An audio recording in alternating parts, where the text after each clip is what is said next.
मुझे याद है मैं जब बहुत छोटा था तो चाय पत्ती में चीनी मिला देता था, कभी चावल में दाल मिला देता था। माँ खूब डांटती थी और अपने हाथों से चुन चुन के चावल से दाल के दाने अलग करती थी, चाय पत्ती से चीनी के दाने अलग करती थी। अब छोटे बच्चे को वैसे डांट डपट से क्या फ़र्क पड़ता था। मैं फिर मिलाता था, माँ फिर डांटती थी, माँ फिर इनको अपने हाथों से चुन चुन के अलग करती थी। आपने भी बचपन में ऐसी शरारतें की होगी बहुत सारी।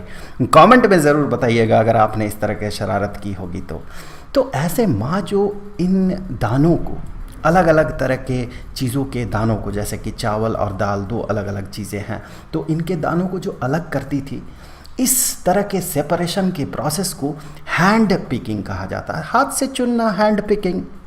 तो इस तरह के प्रोसेसेस को हैंड पिकिंग कहा जाता है। वैसे ही आपने देखा होगा कि चाय, ऑब्वियसली चाय को छानते हुए आपने देखा होगा, चाय जब बन जाता है तो उसमें चाय पत्ती भी रहता है, तो उसे छानने के लिए, अलग करने के लिए, सेपरेट करने के लिए हम इस तरह के छलनी का सहारा लेते हैं। तो ऐसा जो दो चीज़ों, यहाँ पर जो बनी हुई चाय है और जो चाय पत्ती है, उबली हुई चाय पत्ती है, इनको जो सेपरेट करने का प्रोसेस है, इसे हम फिल्ट्रेशन कहते हैं। आपने कंस्ट्रक्शन साइट्स में बालू को छानते हुए देखा है? इस तरह का चलनी होता है, अलग अलग तरह के चलनी होते हैं, वैसे आप अलग अलग तरह के चलनी देखे होंगे। तो इस तरह के चलनी में बालू से बड़े बड़े जो कंकड़ होते हैं उनको अलग किया जाता है, और जो बड़े बड़े बालू के दाने होते हैं उन्हें अलग किया जाता है। तो ऐसे प्रोसेस को सीविंग कहा जाता है। इन हर तरह के प्रोसेसेस में आप एक चीज़ पाएंगे कि यहाँ पर दो अलग अलग चीज़ों को सेपरेट किया जा रहा है, अलग किया जा रहा है। लेकिन ये जो टेक्निक्स है, ये बहुत ही प्रिमिटिव टेक्निक्स है। इन सारे टेक्निक्स को यूज़ करने के लिए आपको स्टैंडर्ड 9th के साइंस की किताब पढ़ने की कोई ज़रूरत नहीं है। जो भी कंपोनेंट्स है, उनका बिहेवियर कैसा है, उनका प्रॉपर्टीज़ कैसा है, उस नॉलेज को यूज़ करने वाली कोई बात यहाँ पर है नहीं। ये बहुत ही पुराना प्रिमिटिव टेक्निक है, इसे तो कोई भी यूज़ कर सकता है। लेकिन आपके कोर्स में कुछ ऐसे सेपरेटिंग टेक्निक्स हैं जिसे समझने के लिए आपको उन मटेरियल्स का कहें या उन चीज़ों का जो बेसिक प्रॉपर्टी है, उन प्रॉपर्टीज़ के बारे में नॉलेज होना ज़रूरी है। चलिए आज के इस वीडियो में हम यही देखेंगे, अलग अलग सेपरेटिंग टेक्निक्स, कि अगर कोई मिक्सचर है तो वहाँ पर हम दो अलग अलग चीज़ों को, कंपोनेंट्स को किस तरह से हम अलग अलग कर सकते हैं। तो पहला हम शुरुआत करेंगे बहुत ही सिंपल टेक्निक्स से। तो पहला जो है ये है सेपरेशन बाय एवापोरेशन। अब एवापोरेशन तो आप समझते ही होंगे, एक लिक्विड इसे अगर आप छोड़ दें, पानी को ही आप छोड़ दें, तो धीरे धीरे ये वेपर बन के ये एवापोरेटेड हो जाता है और ये यहाँ से गायब हो जाता है। अगर इसमें थोड़ा सा टेम्परेचर, अगर आप हीट प्रोवाइड करें, इसका टेम्परेचर को बढ़ाएं, तो ये जल्दी एवापोरेट कर जाता है। बहुत ज़्यादा बढ़ा देंगे तो ये बॉयल भी करने लगेगा, उससे भी ये यहाँ से गायब हो जाएगा, वेपर बन के चला जाएगा। तो इसी टेक्निक को हम लोग यूज़ करते हैं काफ़ी सारे चीज़ों में। जैसे कि यहाँ पर एक एग्जाम्पल दिया गया है, आपके किताब में ये एग्जाम्पल है एनसीईआरटी में, कि जो इंक है जिससे आप लिखते हैं, जो इंक, जो फाउंटेन पेन का इंक होता है, वो इंक खासकर, तो वो इंक बनता कैसे है। अगर आपको ये जानना है कि वो इंक एग्जैक्टली है क्या, तो फिर इस तरह का एक्सपेरिमेंट आप कर सकते हैं कि एक वॉच ग्लास में थोड़ा सा इंक ले और इसे हमें गर्म करना है। अब गर्म हम डायरेक्टली नहीं करते हैं, इंक का जो कंपोनेंट है उसे गर्म करने से वो डिकम्पोजिशन हो सकता है उसका, इसलिए हम नॉर्मली इसे डायरेक्टली गर्म नहीं करते हैं। इसे धीरे धीरे गर्म करने का एक प्रोसेस है, वो ये है कि उसके नीचे एक बीकर में पानी ले लें। अब इस बीकर को गर्म करें तो ऑब्वियसली पानी जो उबलेगा, बॉयल करेगा, तो उसका उस समय टेम्परेचर कितना होगा, 100 डिग्री सेल्सियस। 100 degree Celsius. तो इस टेम्परेचर के पार, इस टेम्परेचर के ऊपर यहाँ इसका टेम्परेचर बनेगा नहीं, तो इसीलिए नीचे एक बीकर लिया जाता है, उसमें पानी लिया जाता है और पानी में हीट प्रोवाइड किया जाता है। इससे क्या होता है, पानी गर्म होने लगता है। अब पानी गर्म होते साथ साथ ये वॉच ग्लास जो है ये भी गर्म होता है, यहाँ का इंक भी गर्म होता है। आप देखेंगे कि यहाँ से धीरे धीरे वेपर यहाँ से निकल रहा है। क्यों निकल रहा है, ज़रूर इसमें पानी होगा। और इस तरह से आप देखेंगे समय जितना बीतते जाएगा वेपर इस तरह से निकलते हुए अंततः यहाँ पर सॉलिड, डस्टी सॉलिड रह जाएगा, जिसे कि डाई कहा जाता है, जो कि कलर है। तो इन रियलिटी ये इंक क्या होता है, ये होता है उस डाई का और वाटर का एक सॉल्यूशन होता है। और इस सॉल्यूशन से जो इंक है इस इंक से हमने जो इसका जो डाई है इसको अलग किया। कैसे हमने अलग किया? हमने वाटर को वेपराइज कर दिया, इसका एवोपोरेशन हुआ, वाटर का एवोपोरेशन हुआ। इसके कारण वाटर तो यहाँ से चला गया, पानी चला गया, सॉल्यूशन में पानी है और डाई है, सॉल्यूशन चला गया, क्या बचा? डाई बचा, जो कलर है कलर बचा। तो इस तरह का जो सेपरेटिंग प्रोसेस है इसे कहा जाता है सेपरेशन बाय एवोपोरेशन। बहुत सारे जगहों पे इसका यूज़ होता है। एक बहुत ही ख़ास जगह है जहाँ पर इसका यूज़ होता है, वो ये है कि सी वाटर से सॉल्ट को एक्सट्रैक्ट करना। अगर एक पैन में आप सी वाटर लेते हैं, सी वाटर में बहुत नमक होता है, बहुत ज़्यादा नमक होता है, बहुत नमकीन होता है सी वाटर। तो इसे जब गर्म किया जाता है धीरे धीरे तो ये वाटर जो है ये वेपराइज हो जाता है। बचेगा कौन? बचेगा सॉल्ट।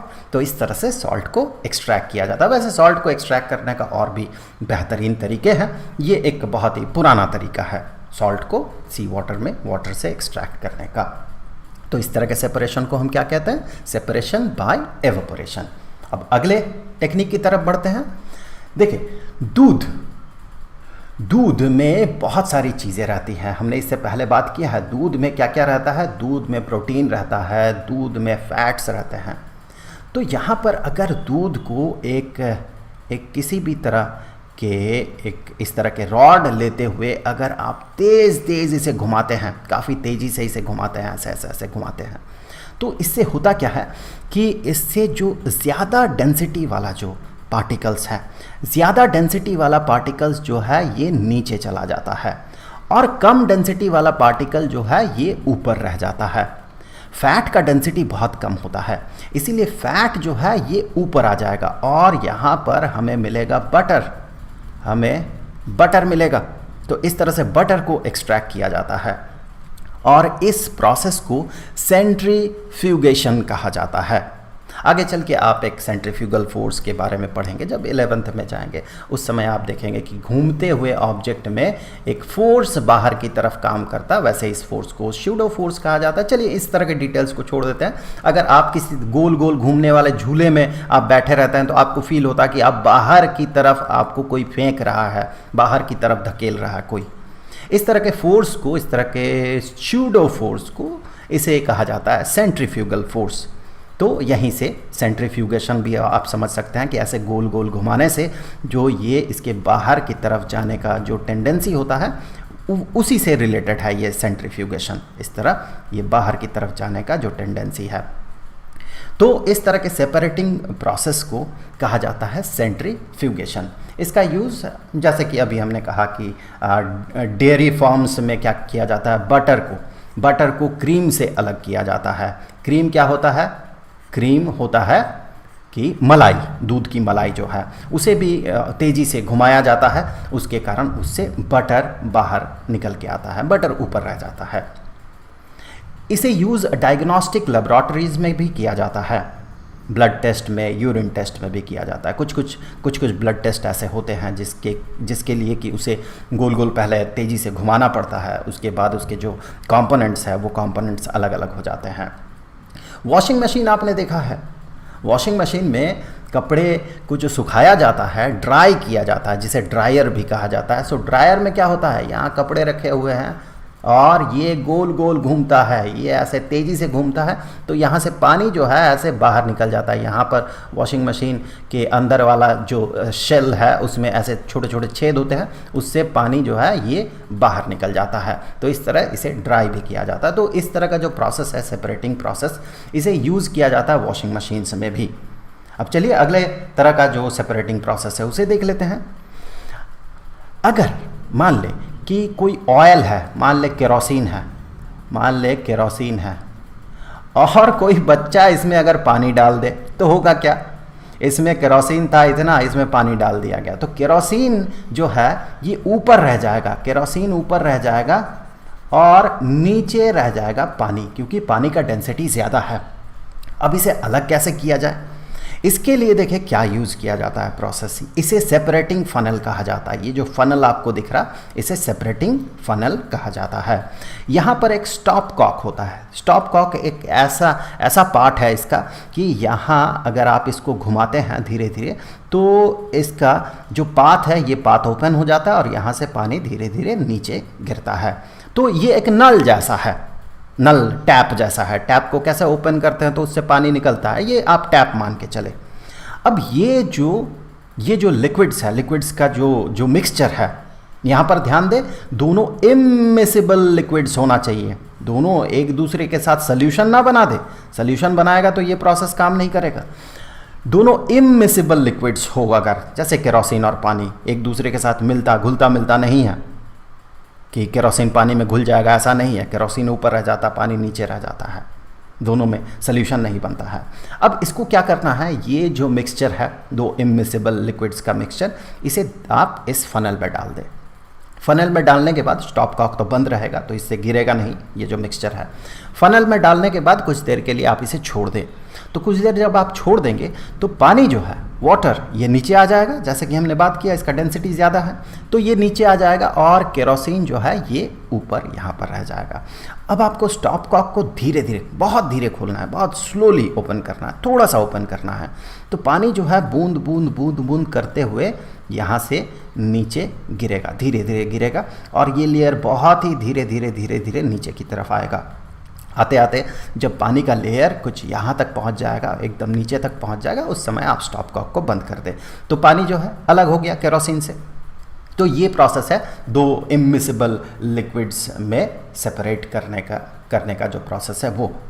अब इसका एप्लीकेशन कहाँ कहाँ देखें, जैसे कि हमने बात किया कि तेल, ऑयल और वाटर ये दोनों इमिसिबल होता है। ऑयल पानी में कभी घुलता नहीं है, तो ऑयल और वाटर दोनों इमिसिबल है। तो कभी ऑयल में अगर पानी मिल जाता है तो इस तरह के सिचुएशन में हम ये प्रोसेस यूज़ कर सकते हैं। आयरन ओर को इस तरह से स्लैग से एक्सट्रैक्ट किया जाता है। स्लैग जो है ये थोड़ा कम डेंसिटी का होता है। स्लैग को आप इम्प्यूरिटी के तौर पे मान सकते हैं। फिलहाल मैं इस पर बहुत ज़्यादा नहीं बोलूँगा अभी, इसे आप इम्प्यूरिटी के तौर पे मान सकते हैं। और ये आयरन ओर जो है ये इसका डेंसिटी ज़्यादा होने के कारण ये नीचे की तरफ रहता है। तो यही वाला प्रोसेस, इस तरह का प्रोसेस यूज़ किया जाता है और आयरन ओर और स्लैग इन दोनों को अलग अलग किया जाता है। अब आगे बढ़ते हैं। अगला जो सेपरेटिंग प्रोसेस है इसे कहा जाता है सेपरेशन बाय सब्लिमेशन। मान ले कि कहीं पर कपूर और नमक एक साथ मिला हुआ है, कपूर और नमक का मिक्सचर। तो उस समय क्या किया जाएगा, इस चाइना डिश में मान ले, ये नीचे जो चाइना डिश है, जो डिश है, इसमें कपूर और नमक का मिक्सचर है।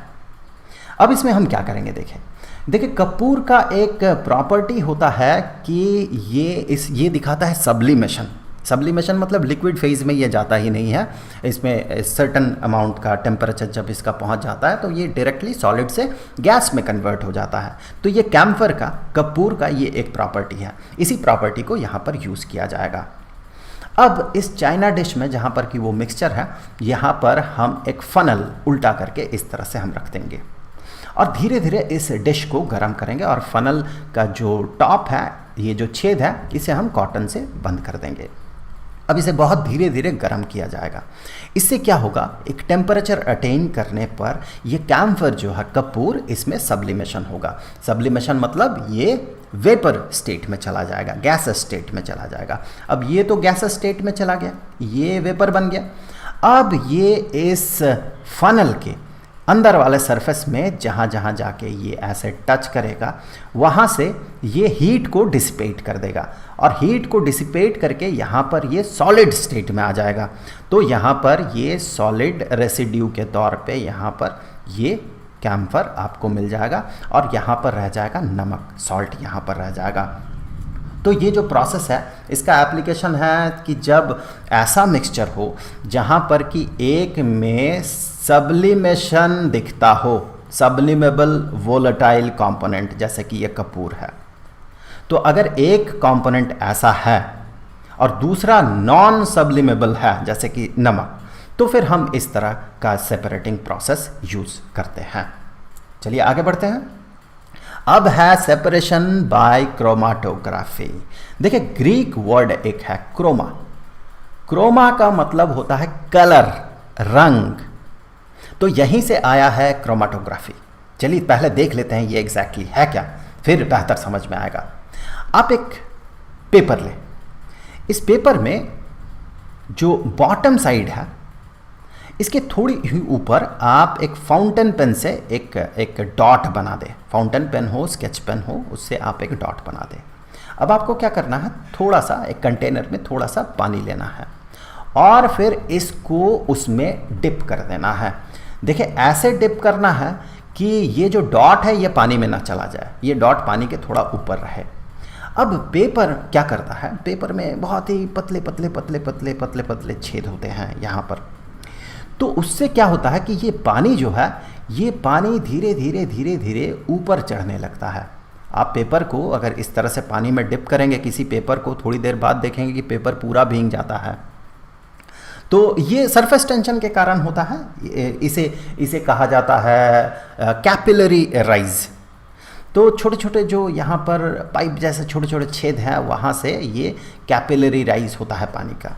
अब पानी धीरे धीरे धीरे धीरे यहाँ तक पहुँचता है। अब इंक वाला जो पार्ट है ये पानी में भीग जाता है और अब तक ये इंक जो है सूख चुका होगा। आप कागज़ में एक डॉट बनाए देखेंगे, वो इंक सूख जाता है कुछ देर में। पानी जो है वहाँ से वेपराइज हो जाता है, थोड़ा कागज़ अब्जॉर्ब कर लेता है और वो ड्राई हो जाता है। अब पानी यहाँ पर पहुँचेगा, अब पानी इस इंक को फिर से भिगाएगा।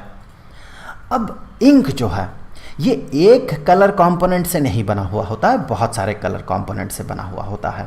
अब पानी तो इसको भिगा दिया, अब पानी भिगाएगा और ये डाई जो है, ये कलर जो है, चूँकि अलग अलग कलर से बना हुआ, अलग अलग कंपोनेंट से बना हुआ है, तो किसी का सल्यूबिलिटी ज़्यादा है, किसी का सल्यूबिलिटी कम है। मान ले दो कंपोनेंट से ये बना हुआ है, एक का पानी में सल्यूबिलिटी बहुत ज़्यादा है, दूसरे का पानी में सल्यूबिलिटी बहुत कम है। तो देखिए जिसका सल्यूबिलिटी ज़्यादा होगा वो क्या होगा, तुरंत पानी में घुल जाएगा और वो पानी के साथ ऊपर चढ़ने लगेगा, ऐसे पानी के साथ ऐसे ऊपर चढ़ेगा ये। और जिसका सल्यूबिलिटी कम है उसे चढ़ने में थोड़ा ज़्यादा समय लगेगा, क्योंकि पहले वो तो पानी में सल्यूबल मतलब सल्यूशन बनेगा पानी का, उसके बाद वो ऊपर की तरफ चढ़ेगा तो वो नीचे की तरफ रह जाएगा। तो यहाँ पर देखिए दो अलग अलग कलर का जो डाई है इसे अलग अलग सेपरेट कर लिया गया। अगर यहाँ अब आप कागज़ को यहाँ से काट लेते हैं तो आप सिर्फ इस कलर के, एक ही कलर के डाई को एक्सट्रैक्ट कर सकते हैं। इससे दूसरा कलर का जो डाई है इससे ऑलरेडी एक्सट्रैक्टेड हो गया है। तो फिर इस तरह से हम दो अलग अलग कलर के डाई को अलग अलग कर सकते हैं। इसका यही एप्लीकेशन है कि हम सेपरेट कर सकते हैं एक डाई के अलग अलग कलर्स को। जो नेचुरल कलर में अलग अलग पिगमेंट्स होता है, उन पिगमेंट्स को हम अलग कर सकते हैं।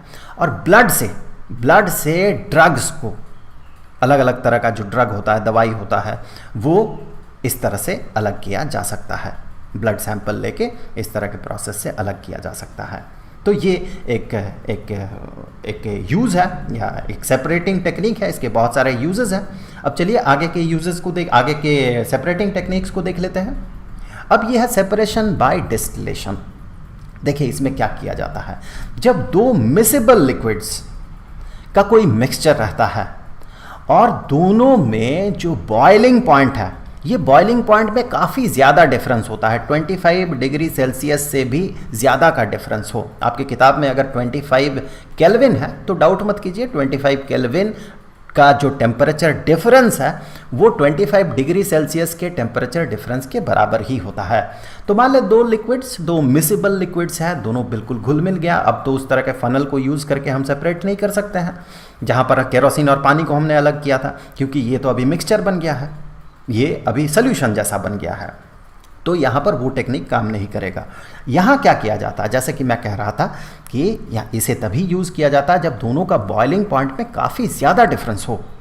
25 डिग्री सेल्सियस से ज़्यादा का डिफरेंस हो, इससे ज़्यादा का डिफरेंस हो, उसी समय मान ले 50 डिग्री सेल्सियस का डिफरेंस है, 100 डिग्री सेल्सियस का डिफरेंस है बॉइलिंग पॉइंट पे, तभी हम इस तरह का सेपरेटिंग जो टेक्निक है उसे यूज़ करते हैं। तो यहाँ पर वो जो मिक्सचर है उस मिक्सचर को ऐसे फ्लास्क में ले लिया जाता है, डिस्टिलेशन फ्लास्क में, और उसे फिर धीरे धीरे गर्म किया जाता है। उससे पहले देखो ऊपर जो है ये कॉर्क से ढका हुआ है, उसमें एक थर्मोमीटर भी है। ऐसा नहीं कि हमने बहुत ज़्यादा गर्म कर दिया, उससे क्या होगा, दोनों का दोनों लिक्विड वेपराइज हो जाएगा और दोनों हमें एक ही जगह पे मिल जाएगा, तो इसमें सेपरेटिंग टेक्निक नहीं होगा। फिर वो सेपरेट करने के लिए हमें मान ले कि एक लिक्विड है जो कि 100 डिग्री सेल्सियस में बॉयल करता है और दूसरा लिक्विड जो है लेट्स से कि 60 डिग्री सेल्सियस में बॉयल करता है। तो हम इसे जो गर्म करेंगे तो हम कोशिश करेंगे कि टेम्परेचर 60 और 100 के बीचों बीच कहीं पर रहे। तो उससे क्या होगा, ये वाला जो लिक्विड है जिसका बॉइलिंग पॉइंट 60 है, 60 डिग्री सेल्सियस, ये वेपराइज हो जाएगा, ये वेपर में कन्वर्ट हो जाएगा। और वेपर में कन्वर्ट होने के बाद ये जो गैस है, ये वेपर जो है यहाँ से पास करेगा। यहाँ पर अगर हम इसे छोड़ देते हैं तो ये गैस जो है यहाँ से बाहर निकल जाएगा, लेकिन हम ऐसा होने देना नहीं चाहते हैं, हम किसी जगह पे इसे कलेक्ट करना चाहते हैं। इसके लिए इसके ऊपर एक ऐसा देखिए एक कंटेनर सा होता है, उसमें एक छेद होता है यहाँ पर, एक छेद यहाँ पर होता है। एक छेद से बहुत ही ठंडा पानी यहाँ से पास किया जाता है और ये मिलता नहीं है, इस वेपर के साथ मिलता नहीं है, ये अलग पाइप है, इसके ऊपर एक दूसरा पाइप होता है। तो ये ठंडा पानी यहाँ से पास किया जाता है और यहाँ से वो पानी निकल जाता है। तो जब तक वो पानी यहाँ पर रहता है, ठंडा पानी रहता है, तो वो इस पाइप को वो ठंडा करता है और पाइप के अंदर जो वेपर है वो भी ठंडा हो जाता है और लिक्विड में कन्वर्ट हो जाता है और यहाँ ड्रॉप में आपको वो लिक्विड मिल जाता है। यहाँ पर जो मिक्सचर का एग्जांपल था वो पानी और एसीटोन का था। तो एसीटोन का बॉइलिंग पॉइंट पानी के बॉइलिंग पॉइंट से कम होता है, तो वो पहले वेपराइज होता है और यहाँ से पास करता है, यहाँ आके ठंडा हो जाता है, ठंडा होकर लिक्विफाइड हो जाता है और वो लिक्विड यहाँ पर जमा हो जाता है। तो ऐसे पानी और एसीटोन को अलग अलग किया जा सकता है। तो इसका एप्लीकेशन अभी हमने बात किया, वही सारी चीज़ें यहाँ पर लिखा हुआ है कि दोनों का जो बॉइलिंग पॉइंट है वो विदाउट डिकम्पोजिशन हो, बॉयल विदाउट डिकम्पोजिशन हो, मतलब बॉयल करने से वो डिकम्पोज्ड ना हो जाए। तो डिकम्पोज्ड हो जाएगा तो सेपरेशन काहे का, सेपरेशन ही नहीं रहा ना। अगर जिस चीज़ को हम सेपरेट करना चाहें वो अगर डिकम्पोज्ड हो जाए तो फिर वो टेक्निक किसी काम का नहीं है। तो अगर दो मिसेबल लिक्विड्स ऐसे हों जो कि बॉयल करने से डिकम्पोज ना हो और जिनके बीच का सफिशिएंट बॉइलिंग पॉइंट में डिफरेंस हो, तभी हम इस तरह का डिस्टिलेशन प्रोसेस यूज करते हैं। अगला प्रोसेस जो है इसी का मॉडिफाइड वर्जन है जिसे कि कहा जाता है फ्रैक्शनल डिस्टिलेशन। अब यहाँ पर वही चीज़ है जो पहले हम लोग बात कर रहे थे वैसा ही है, लेकिन इस केस में इसे कब यूज़ किया जाता है, इस केस में होता ये है कि जो बॉइलिंग पॉइंट का डिफरेंस है ये 25 डिग्री सेल्सियस से कम हो, लेस देन 25 डिग्री सेल्सियस। तो जब बहुत कम टेम्परेचर डिफरेंस होता है, मतलब बॉइलिंग पॉइंट का जो टेम्परेचर है, बॉइलिंग पॉइंट का डिफरेंस होता है मुझे कहना चाहिए, जब बहुत कम बॉइलिंग पॉइंट का डिफरेंस होता है तो उस समय ये फ्रैक्शनल डिस्टिलेशन यूज़ किया जाता है। क्योंकि इस समय जब आप मिक्सचर को गर्म करेंगे तो दोनों ही तरह का जो वेपर है वो आपको मिलेगा। अब इस वेपर को जो यहाँ से पास किया जाता है, इस जगह से पास किया जाता है, तो यहाँ पर छोटे छोटे कांच के बॉल्स होते हैं। वहाँ से जब ये क्रॉस करता है, इस तरह से ये क्रॉस करता है, तो जिसका बॉइलिंग पॉइंट कम है वो वेपर तो क्रॉस कर जाता है, लेकिन जिसका बॉइलिंग पॉइंट उससे थोड़ा ज़्यादा है वो क्या करता है, यहाँ पर आके इन ग्लास बॉल्स के साथ टकरा के अपने हीट को उसे दे देता है, हीट को लूज़ कर जाता है और हीट लूज़ करने से वो लिक्विड स्टेट में वापस चला जाता है और यहाँ से बूंद बूंद ये वापस नीचे गिरने लगता है।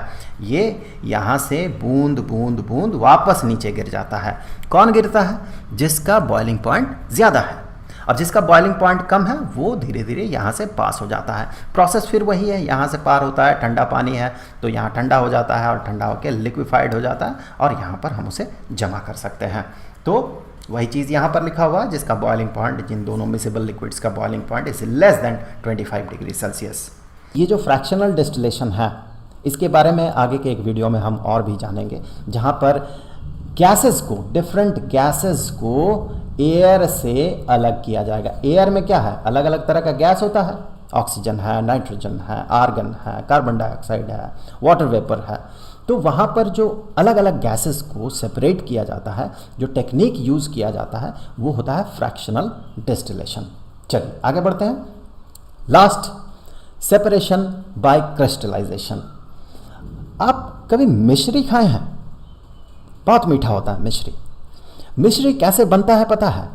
मिश्री शक्कर से ही बनता है, चीनी से ही बनता है। इसके लिए क्या किया जाता है, एक कंटेनर में पानी लेके उसमें खूब सारा चीनी मिलाया जाता है और इसे धीरे धीरे धीरे धीरे गर्म किया जाता है, फिर चीनी मिलाया जाता है। इसका टेम्परेचर को काफ़ी ज़्यादा किया जाता है। चलिए एक एग्जांपल मानते हैं, हमने माना कि इसका टेम्परेचर 80 डिग्री सेल्सियस बना दिया गया पानी को गर्म करके। इसमें हमने काफ़ी ज़्यादा शक्कर मिला दिया, चीनी मिला दिया, शुगर। तो ये क्या होगा, इसे अगर आप हिलाते रहें तो ये शक्कर जो है ये घुल मिल जाएगा पानी में, तो ये एक सल्यूशन बनेगा। यहाँ पर एक सल्यूशन बनेगा। टेम्परेचर इसका 80 डिग्री सेल्सियस था, तो यहाँ पर एक सल्यूशन बनेगा। हम फिर चीनी मिलाएंगे, फिर हम इसे घोलेंगे घोलेंगे घोलेंगे, घोलते जाएंगे। एक समय ऐसा आएगा कि और शक्कर इसमें मिलेगा नहीं और इसमें घुलेगा नहीं शक्कर। तो उस समय हम क्या कहेंगे, इस सल्यूशन को हम कहेंगे सैचुरेटेड सल्यूशन। Saturated solution.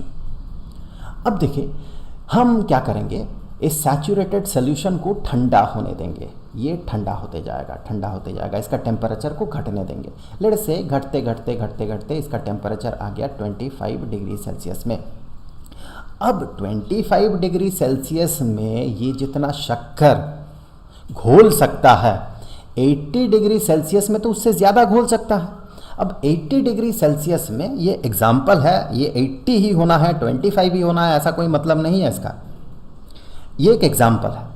तो 80 डिग्री सेल्सियस में इसने काफ़ी शक्कर अपने में घोल लिया था और ये सैचुरेटेड सॉल्यूशन बन गया था। इससे पहले हमने सैचुरेटेड सॉल्यूशन के बारे में पढ़ा था, सॉल्यूशन पढ़ते हुए। सैचुरेटेड सॉल्यूशन मतलब, और ये सॉल्यूट को ये घोल नहीं पाएगा। तो सॉल्यूट यहाँ पर शक्कर है, चीनी है, तो उसे और घोल नहीं पाएगा, तो ये एक सैचुरेटेड सॉल्यूशन बना था। लेकिन हमें पता है कि टेम्परेचर बढ़ाने से सॉल्युबिलिटी बढ़ता है और टेम्परेचर घटाने से सॉल्युबिलिटी घटता है।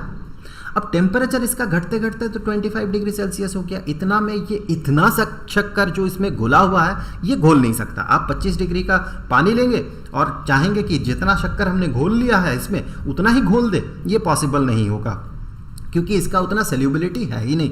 25 डिग्री सेल्सियस में उतना सॉल्युबिलिटी नहीं है जितना 80 डिग्री सेल्सियस में है। तो ये जो अभी सॉल्यूशन है इसे सुपर सैचुरेटेड सॉल्यूशन कहा जाता है। This is a super saturated solution. अब सुपर सैचुरेटेड है मतलब सैचुरेशन लेवल से बाहर है, मतलब ये कोशिश करेगा, इसका टेंडेंसी होगा कि जो एक्स्ट्रा शक्कर ये घोल के रखा है उसको किसी तरह से ये छोड़ दे।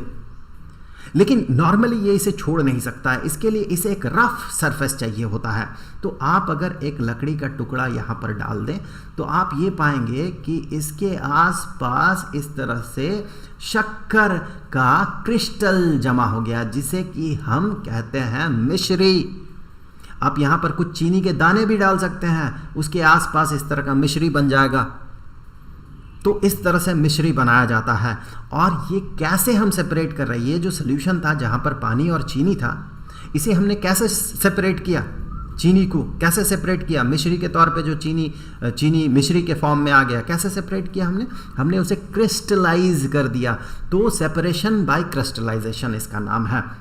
इसका यूज़ जैसे कि हमने बात किया, अब सॉल्ट, सी वाटर से सॉल्ट को भी इस तरह से प्यूरिफाई किया जाता है। सी वाटर में जो सॉल्ट का सॉल्यूशन है उसे भी क्रिस्टलाइजेशन से प्यूरिफाई किया जाता है। ये बेहतर प्रोसेस है जो हमने एवोपोरेशन वाला बात पे डिस्कस किया था हम लोगों ने कि सॉल्ट को सी वाटर से हम एवोपोरेशन से अलग कर सकते हैं, एक्सट्रैक्ट कर सकते हैं। ये उससे बेहतर तकनीक है। और इसी तरह से क्रिस्टल ऑफ एलम जो कि फिटकरी होता है, फिटकरी को भी इस तरह से हम क्रिस्टलाइजेशन से प्योर फॉर्म में, हम एक इम्प्योर सैंपल से प्योर फॉर्म में पा सकते हैं। तो ये कुछ इसका यूजेस है। तो इस तरह से हमने आज के इस वीडियो में बहुत सारे सेपरेटिंग टेक्निक्स पे बात किया। अब जैसा कि मैंने आपसे कहा कि अब अगले वीडियो में हम क्या करेंगे कि एयर से अलग अलग गैसेस को फ्रैक्शनल डिस्टिलेशन से कैसे अलग किया जाता है, इसके बारे में हम बात करेंगे। और उस वीडियो का लिंक आपको यहीं पर स्क्रीन पे मिल जाएगा, यहाँ क्लिक करके आप उस वीडियो को देख सकते हैं। अब जाते जाते हमेशा की तरह मैं आपको बता दूं कि इस पूरे चैप्टर का जो प्लेलिस्ट है उसका लिंक आपको नीचे डिस्क्रिप्शन में मिलेगा। तो आई होप कि अगले वीडियो में फिर मुलाकात होगी। तो मिलेंगे आपसे अगले वीडियो में, तब तक के लिए खुश रहें। Good bye.